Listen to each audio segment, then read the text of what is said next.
Hello, Mark. This is Tech.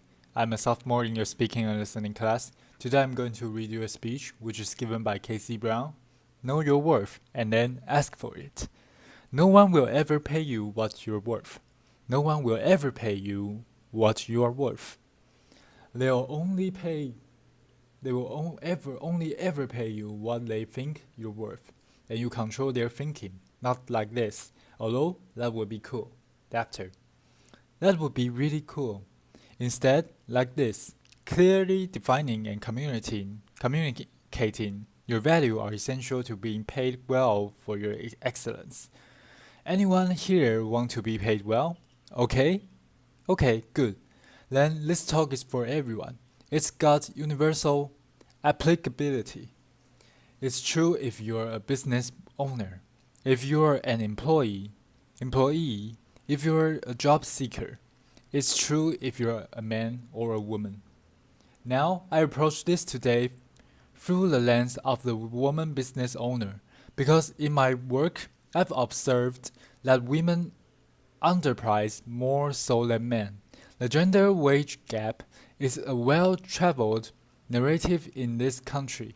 According to the Bureau of Labor Statistics, a woman employee earns just 83 cents for every dollar a man earns. What may surprise you is that this trend continues even into the entrepreneurial sphere.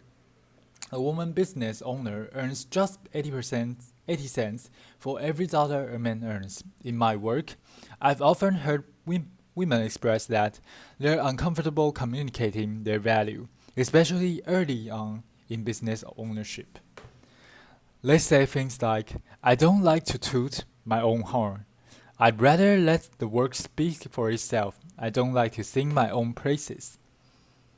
I hear very different narratives in working with male business owners, and I think this difference is costing women 20 cents on the dollar.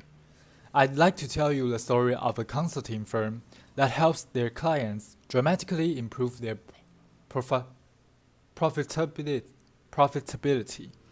That company is my company. After my first year in business, I saw the profit increases that my clients were realizing in working with me. And I realized that I needed to re-evaluate my pricing. I was really underpriced relative to the value I was delivering. It's hard for me to admit to you because I'm a pricing consultant. Laughter. It was what I do. I help companies price for value. But nonetheless, it's what I saw. And so I sat down to evaluate my pricing, evaluate my value. And I did that by asking key value questions. What are my clients' needs and how do I meet them?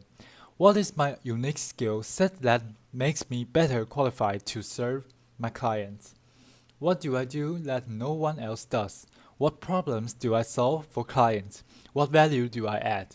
I answered these questions and defined the value that my clients get from working with me, calculated their return on investment, and what I saw was that I needed to double my price, double it.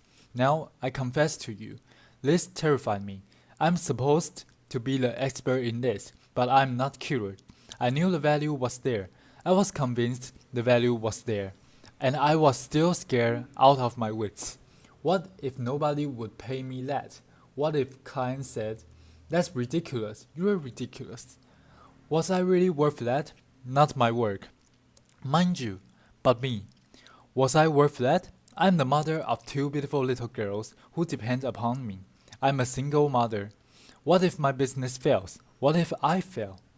But I know how to take my own medicine, the medicine that I prescribe to my clients. I had done the homework. I knew the value was there.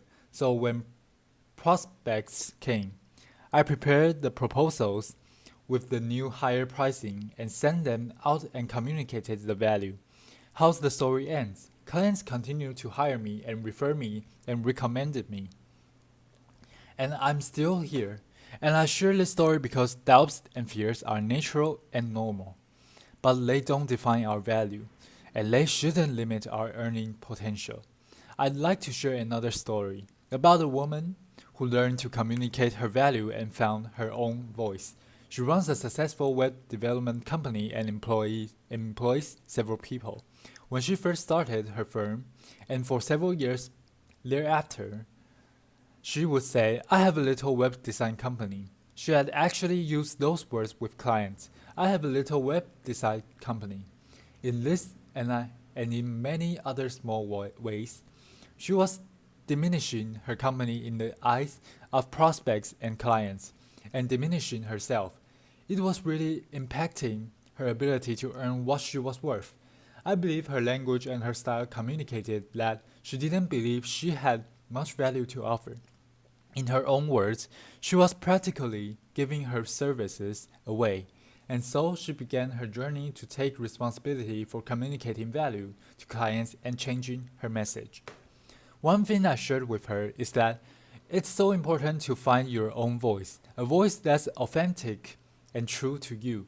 Don't try to channel your sister-in-law just because she's a great salesperson, or your neighbor who tells a great joke if that's not who you are. Give up this notion that is tooting your own horn. Make it about to the other party. Focus on serving and adding value, and it won't feel like bragging. What do you love about what you do? What excites you about the work that you do? If you connect with that, communicating your value will come naturally. So she embraced her natural style, found her voice, and changed her message. For one thing, she stopped calling herself a little web design company.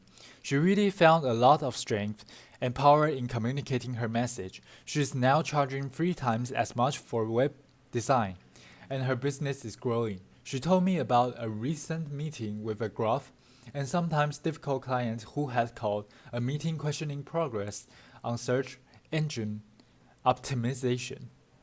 She said in the other days that would have been a really intimidating meeting for her, but her mindset was different. She said she prepared the information, sat down with the client, said this isn't about me, it's not personal, it's about the client.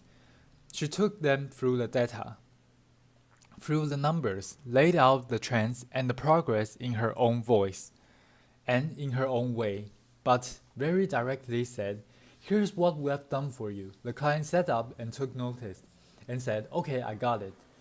And she said in describing that meeting, "I didn't feel scared or panicky or small, which is how I used to feel. Instead I feel like, okay, I got this. I know what I'm doing. I'm confident." Being properly valued is so important. You can hear in this story that the implications range far beyond just finances into the realm of self-respect and self-confidence.